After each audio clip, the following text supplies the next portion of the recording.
I was standing at the altar when my mother-in-law handed me a DNA test. But that wasn't the day my life ended. It was the day I realized I've been sleeping next to a monster for 10 years.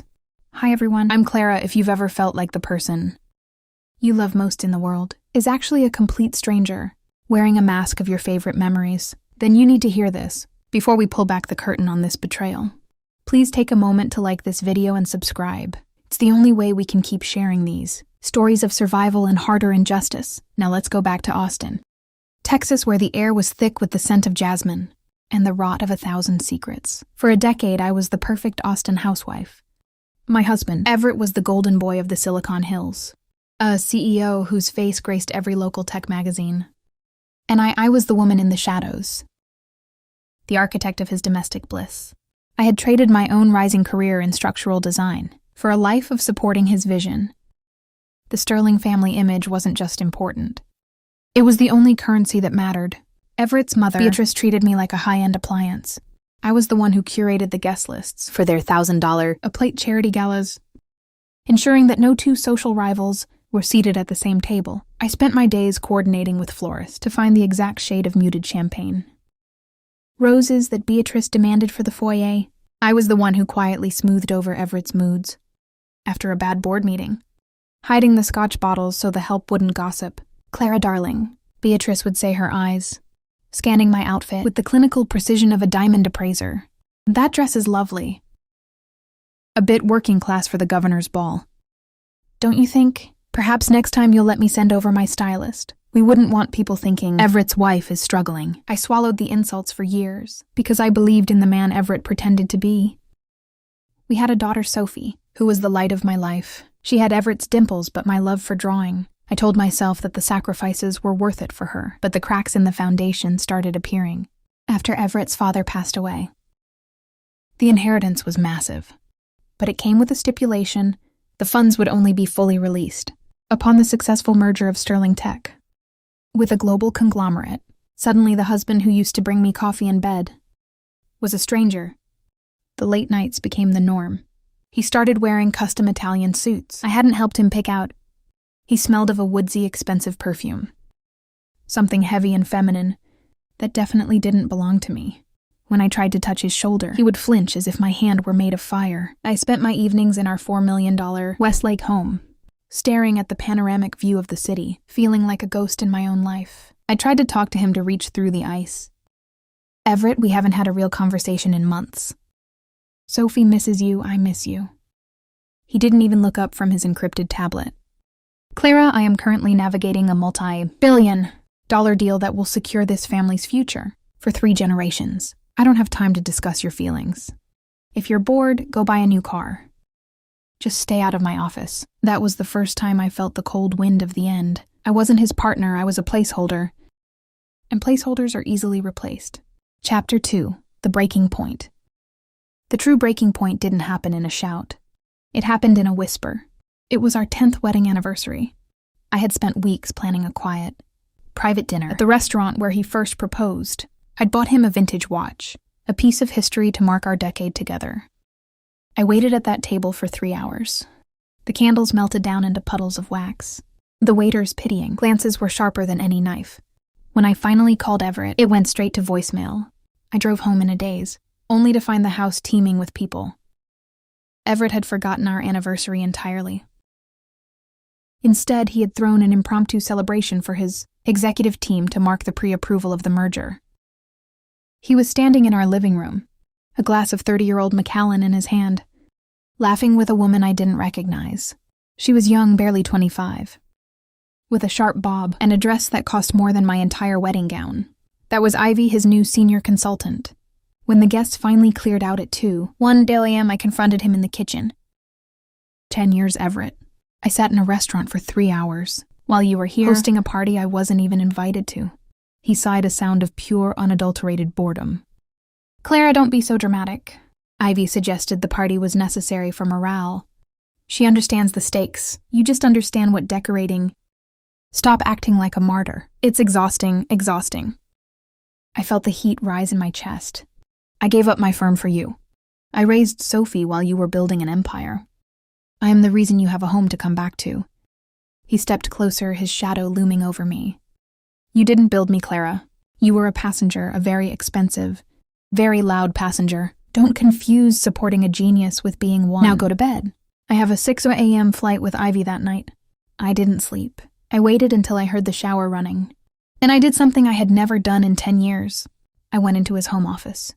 The door was usually locked, but in his drunken arrogance, he'd left it ajar. I wasn't looking for love letters. I was looking for the truth. I found a hidden folder tucked behind a row of leather-bound books. It wasn't just a divorce filing, though. That was there dated nearly a year ago. It was a comprehensive strategy. Everett had been slowly devaluing our joint assets, moving money into offshore accounts held in Ivy's name. But worse was the custody contingency document. It outlined a plan to prove I was mentally unstable and an unfit mother due to delusional paranoia. The man I had loved was systematically erasing me from existence. But I wasn't just a passenger. I was a structural engineer by training. I knew that when a building is designed to look perfect, on the outside while the internal steel is rotting, all it takes is one well-placed strike to bring the whole thing down. The shock factor didn't come from the affair. I already knew he was cheating in his soul.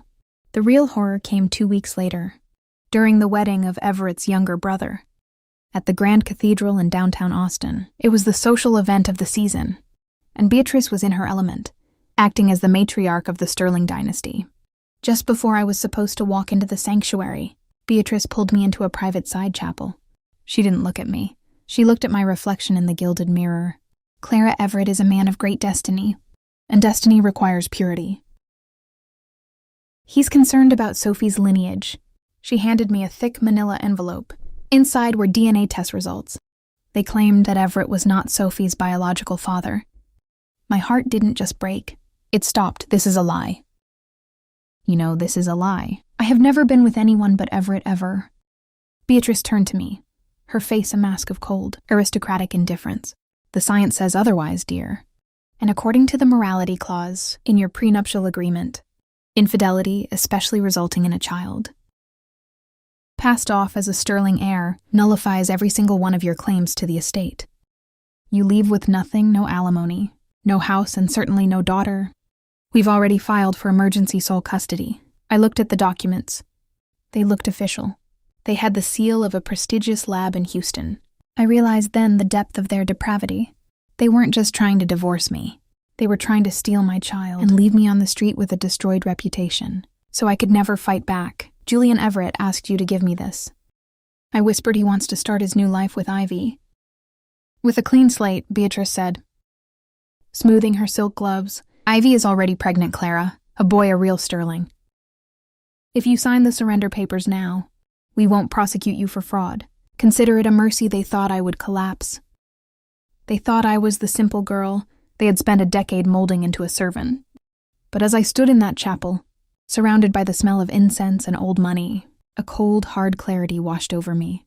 I didn't cry, I didn't scream.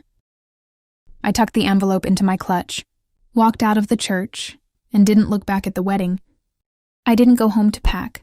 I went straight to a small, nondescript office in a part of Austin the Sterlings didn't even know existed. I had one person left who owed me a favor, an old college friend who was now one of the top forensic data analysts in the country.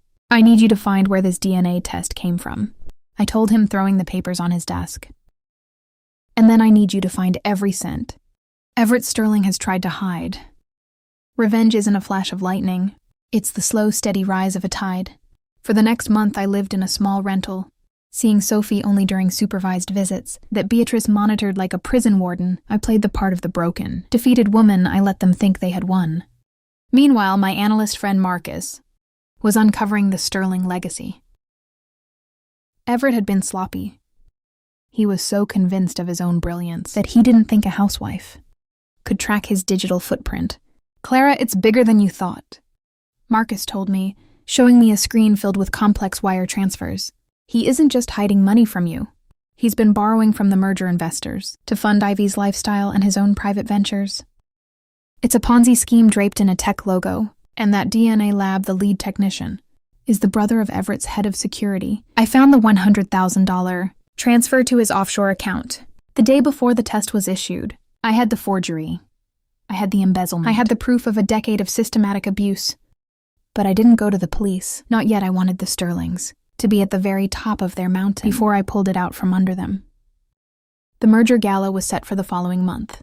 At the Driscoll Hotel, it was to be the crowning achievement of Everett's career the night he became a billionaire.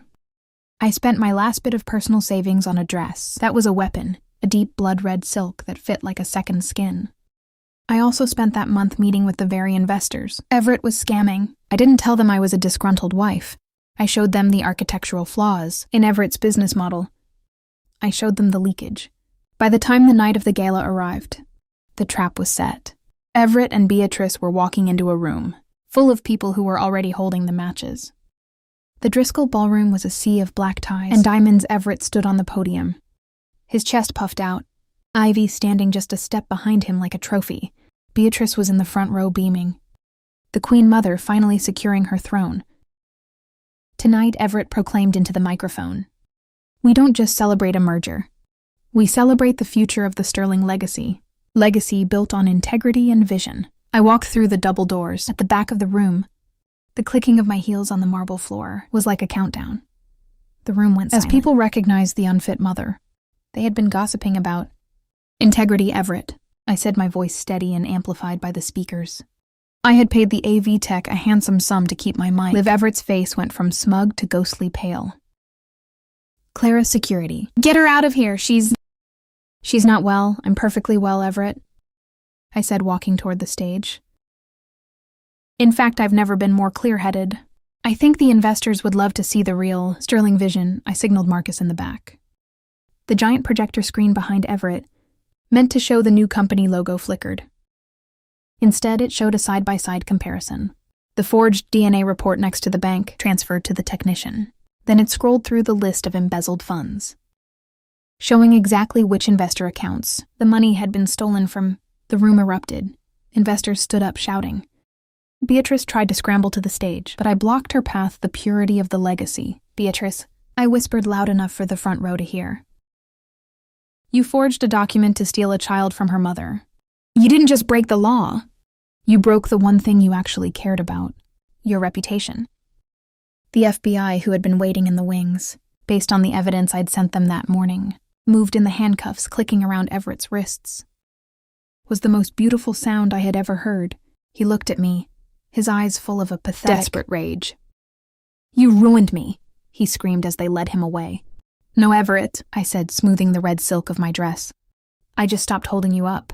You did the rest yourself. As I stand here today, the Sterling name is a punchline. In Austin, Everett is serving 15 years for fraud and forgery. Beatrice is living in a small apartment, her social circle having evaporated like mist in the Texas sun.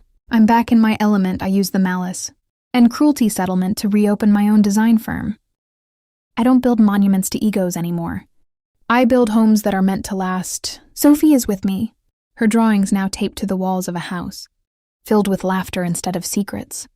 If you're in a situation where you feel small, where you feel like the people around you are gaslighting you into believing you have no power, remember my story. You are the architect of your own life.